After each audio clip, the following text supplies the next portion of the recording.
अनुशे शालकाताई पवार, विनायक जाधव, सुदर्शन पाटील, किरण उतळे, अतुल पाटील, नंदकुमार पाटील, बजरंग कदम, अरुण गवडे आणि सगळे प्रमुख कार्यकर्ते जमलेल्या शेतकरी भावांनो, तरुण मित्रांनो, माता भगिनी, पत्रकार भावांनो, पण माननीय पंतप्रधान मोदींचा आत्मनिर्भर भारत घडवायला नांगरधारी शेतकरी आहे साथीला ही घोषणा घेऊन आज या ऐतिहासिक मारुती चौकामध्ये ही सभा होत आहे। मी पहिल्यांदा या चौकामध्ये बोलत असताना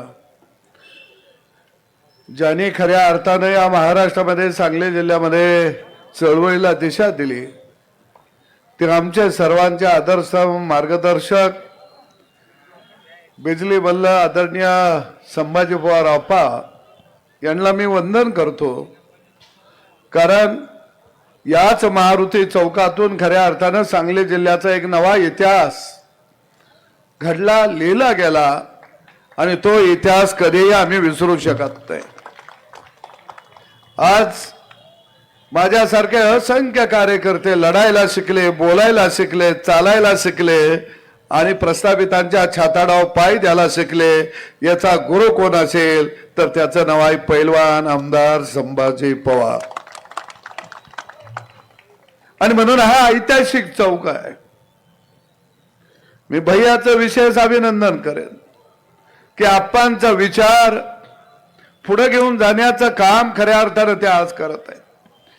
मी भैयाला म्हटलं, गोपीचंदन मी, की भैया जो आप्पांनी शेतकऱ्याला बरोबर घेऊन या महाराष्ट्रामध्ये सन्मानाची लढाई उभा केली आणि आज या देशामध्ये अशी परिस्थिती निर्माण झाली, अशा काळामध्ये आपल्याला कुठेतरी मैदानामध्ये यावं लागेल आणि म्हणून ही आजची परिषद आहे।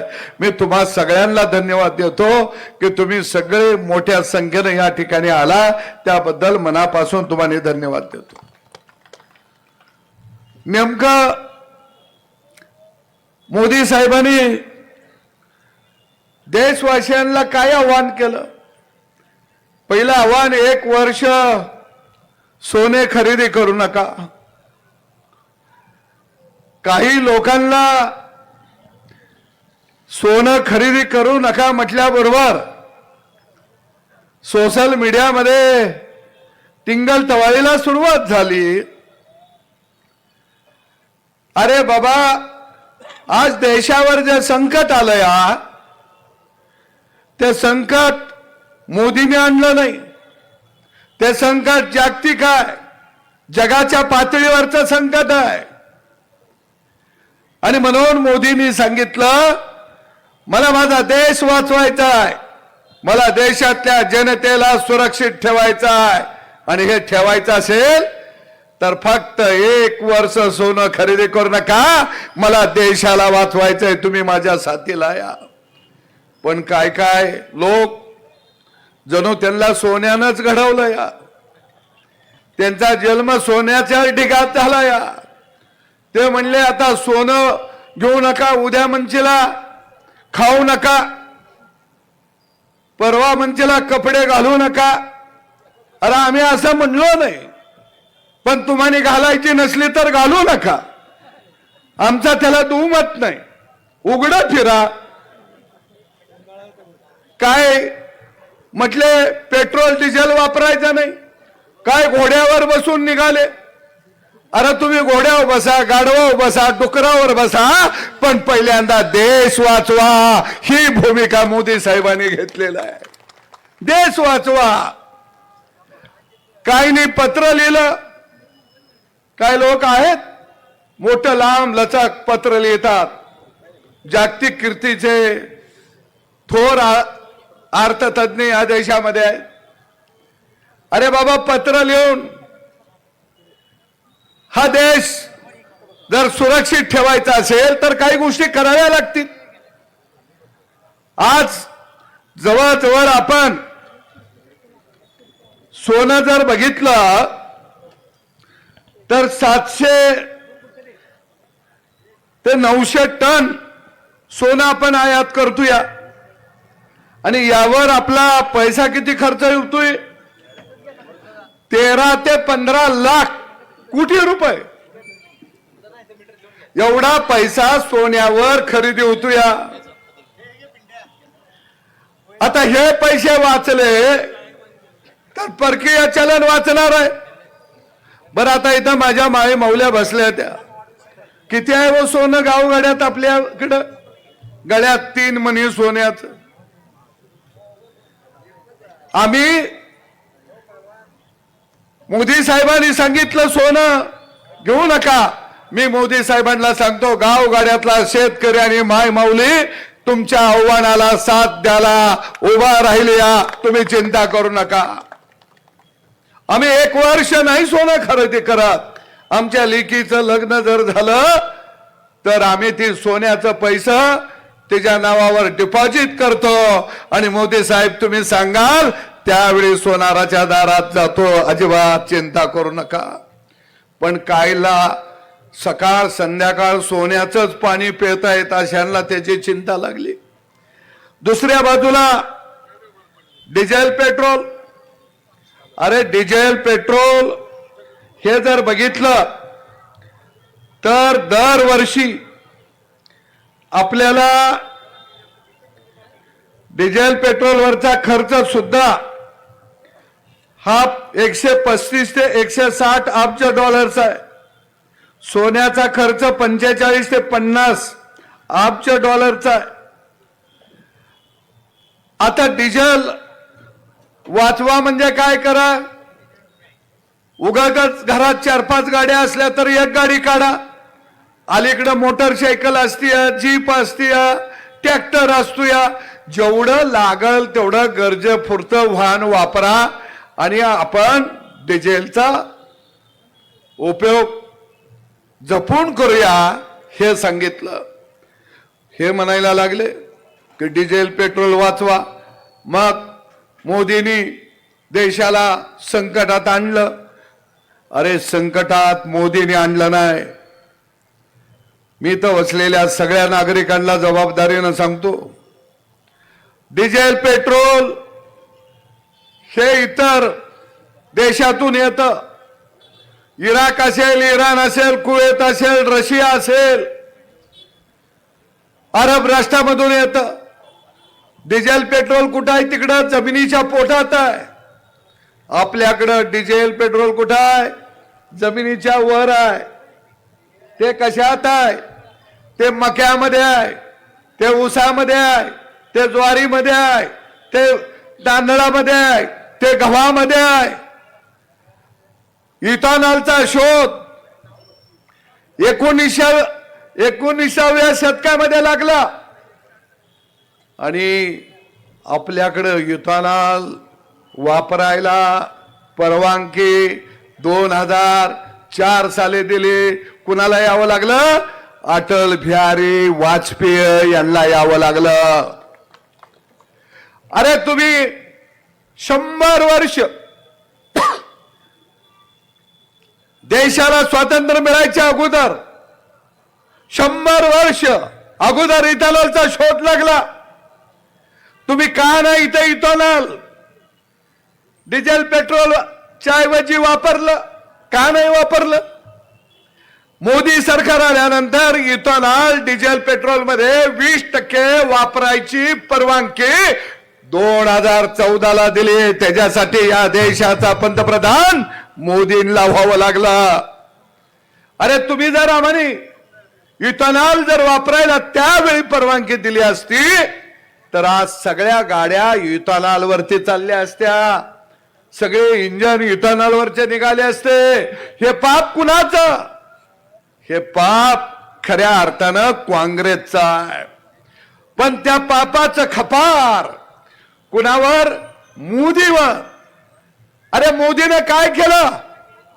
मोदीने हा देश एक संघ ठेवला.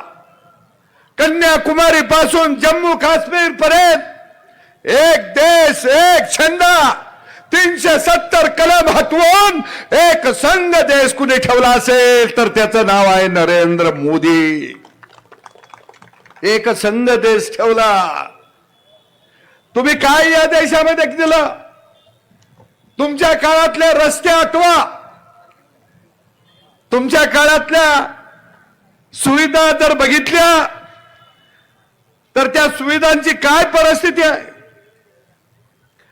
अरे मोदींनी या देशामध्ये सरकार आल्यानंतर स्वच्छ भारत अभियान हातामध्ये घेतलं आणि गावागावात माय मौलीला शौचालय बांधायला अनुदान दिलं. गावागावात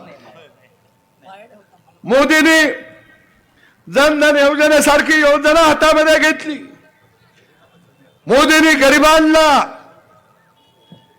त्या देशातल्या प्रत्येकाला राहायला घर मिळालं पाहिजे आणि म्हणून प्रधानमंत्री आवास योजना हातात घेतली. एका वर्षामध्ये या महाराष्ट्रामध्ये गोरगरिबाला 30 लाख घरं दिली. अरे मोदीनं काय दिलं? गरिबाच्या घरात जाऊन बघा मोदीनं काय दिलं, मग तुम्हाला खऱ्या अर्थानं मोदींनी काय दिलं हे कळेल. मोदीनं काय दिलं म्हणणाऱ्यांना मला विचारायचं आहे. कोरोनाच्या काळामध्ये महाराष्ट्रामधल्या जनतेला त्यावेळी महाविकास आघाडीचं सरकार होतं, काय एक दमडी तरी सामान्य माणसाच्या खात्यावरती तुम्ही टाकली का?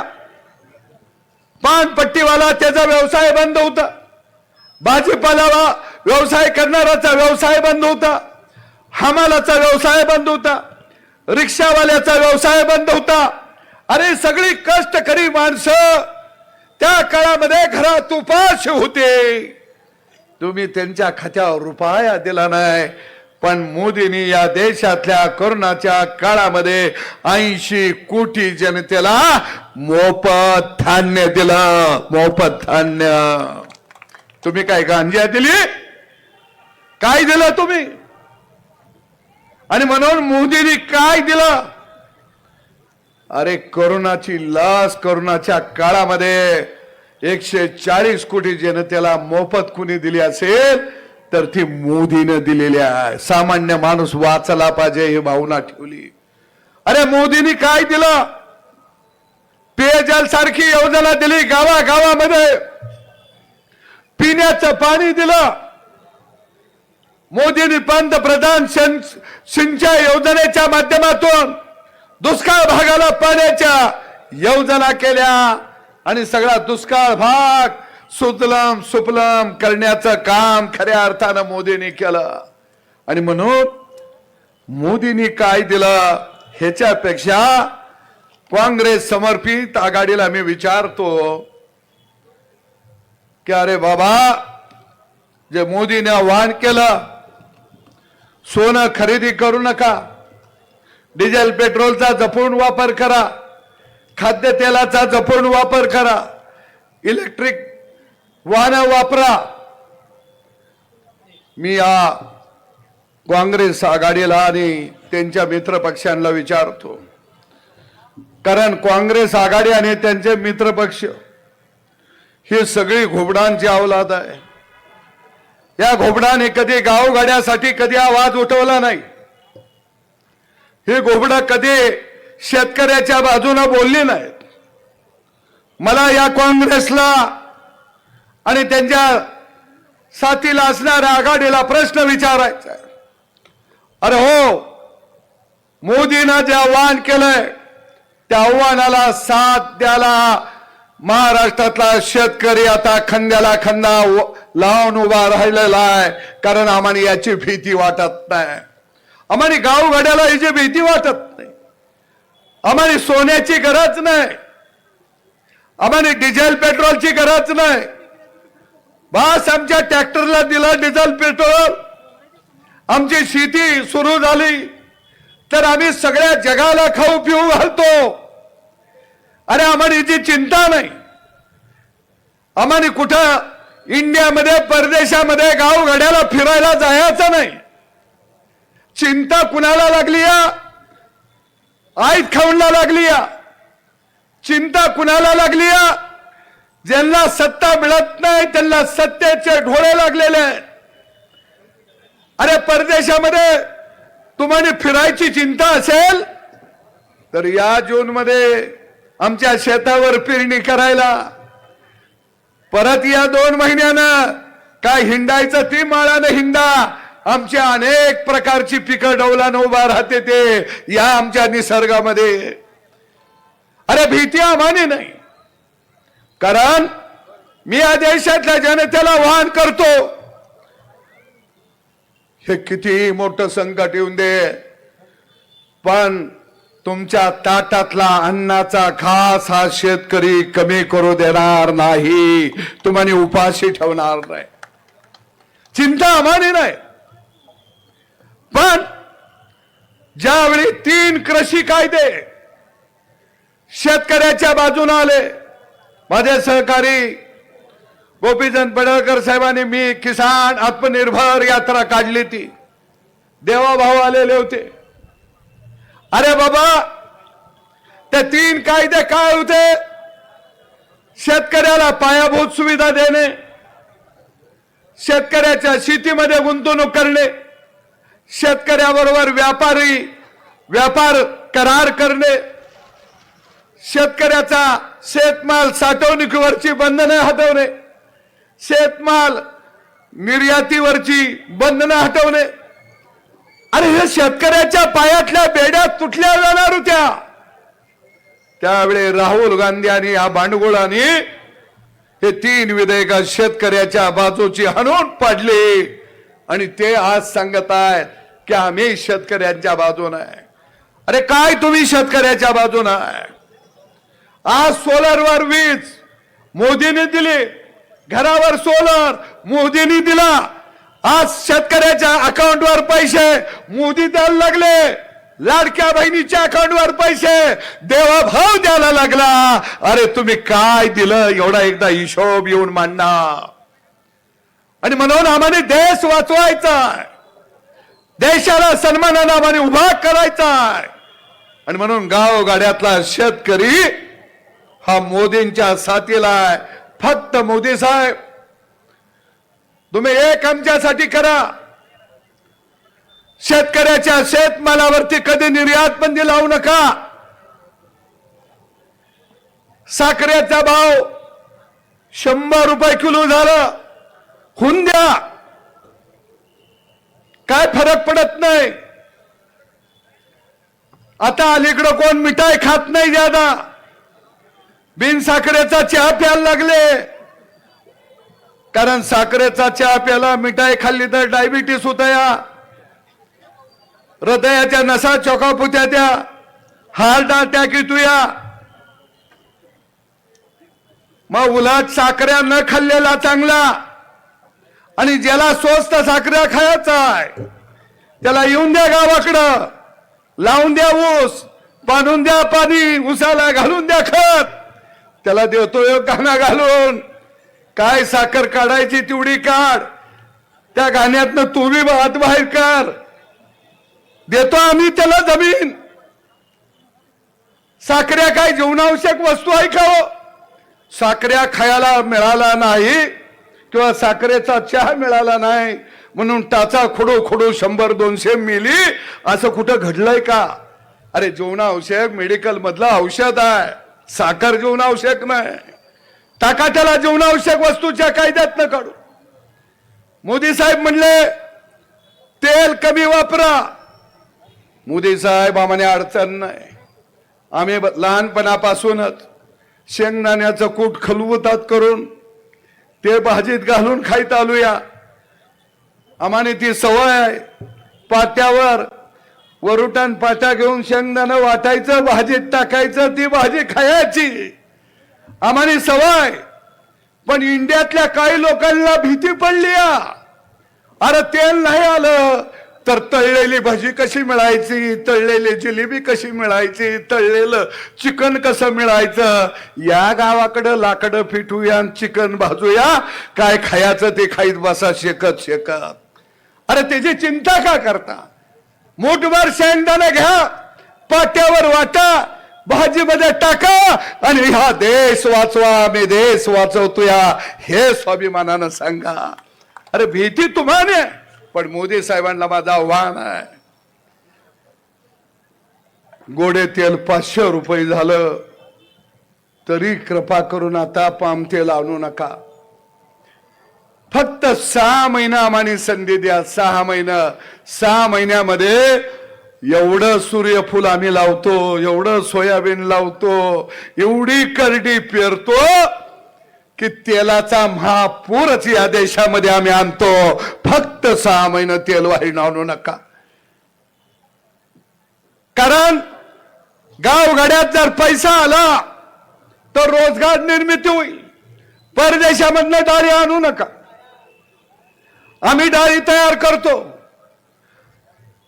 बंद करूया आता आपण आयात करायचं. नवं तंत्रज्ञान शेतीमध्ये येऊन द्या. HTBT सारखं बियाणं अधिक उत्पादन देणार, त्याच्यावर बंदी घालू नका. ते शेतकऱ्याच्या शेतामध्ये येऊन दे. कारण हा अन्नदाता नुसतं त्याच्या पाठीवरनं हात फिरवा, त्याला बळ द्या, शाबासकी द्या, तो हा देश वाचवल्याशिवाय थांबणार नाही. हे मी या ठिकाणी सांगतो. शेतकरी देश वाचवू शकतो. आणि म्हणून जी काही मंडळी आज गळा काढत आहे, म्हणे मोदी परदेशामध्ये गेले, तौर करायला लागले, आम्हाने सांगितलं परदेशात जायचं नाही.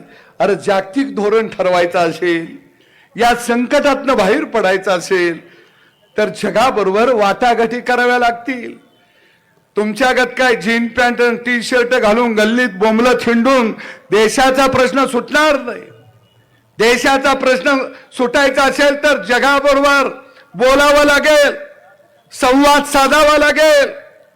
आणि म्हणून खऱ्या अर्थानं आज या ठिकाणी भैया असेल, पडळकर असेल, मी असेल, हा विषय आम्ही हातामध्ये का घेतला तर या सगळ्यांना मोदी नावाची एक अलर्जी झाली. काय बी झालं, देशात भूकंप झाला तरी मोदी, कुणाला गॅस्ट्रो झाला तरी म्हणते ती मोदी. काय होऊन दे, प्रत्येकाचं नाव मोदी. आणि म्हणून खऱ्या अर्थानं या राज्याला विकासाच्या दृष्टिकोनातून पुढे घेऊन जाणारं नेतृत्व देवेंद्र फडणवीस नावाचं उभं आहे. मी आणि पडळकर आक्रमकपणानं देवाभाऊवर अटॅक झाल्यानंतर का राहतो आम्हाला माहित आहे. हे एक विस्थापितांच्यातलं सर्वसामान्य कुटुंबातलं नेतृत्व या महाराष्ट्राला देवाभाऊच्या रूपानं मिळालंय. पण वाड्यातल्या गड्यांना, या सगळ्या प्रस्थापितांना, वर्षानुवर्ष समाजावर हुकूमत गाजवणाऱ्यांना त्यांना वाटतं की गावगाडा सर्व समाज आमचा गुलाम आहे, तो आमच्या ताटाखालून बाहेर जाऊन स्वातंत्र्यपणानं का बोलायला लागलाय, का हिंडायला लागलाय. आम्ही तर शिक्षण सम्राट, आम्ही तर साखर सम्राट, आम्ही तर सहकार सम्राट, आम्ही तर जमीनदार, आम्ही तर वतनदार, आम्ही तर वाड्यातले, आम्ही तर वरच्या आभाळा एवढ्या जातीचे. देवेंद्र फडणवीस नेता कसा होतो या, आम्ही तर एवढं मोठं आहे. पण यांना सांगतो, तुमच्या सगळ्यांच्या हवा आता निघून गेलेल्या आहेत. तुमच्या गाड्या नुसत्या पंक्चर नाहीत तर त्या आता भंगारच्या लाईनला उभा राहण्याच्या सुद्धा लायकीच्या राहिलेल्या नाहीत.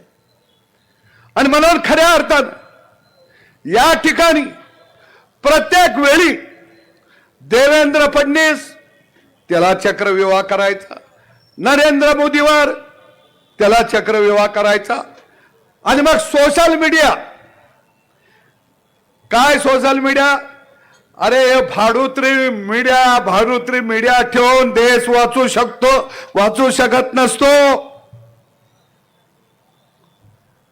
कधी हा देश वाचवायचा असेल तर त्याला निधडी छाती असावी लागते. आणि ती जर निधडी छाती या देशामध्ये कुणाकडे असेल तर त्याचं नाव आहे नरेंद्र मोदी. हे कधी विसरू नका. ते म्हणते ते ट्रम्प तात्याला भेटतय. अरे आम्ही ट्रम्प तात्याला भेट नाही. खरा पैलवान जवाब समोरचा पैलवान डावाव येतो तवाच ढाक मारतो. तुम्हा सगळ्यांना एक एक ढाक बसली, अजून उठायला आलेलं नाही. त्या ट्रम्पला कधी ढाकावर घ्यायचा, त्याचं चांगलं अक्कलवर मोदींना तुम्ही शिकवायची गरज नाही.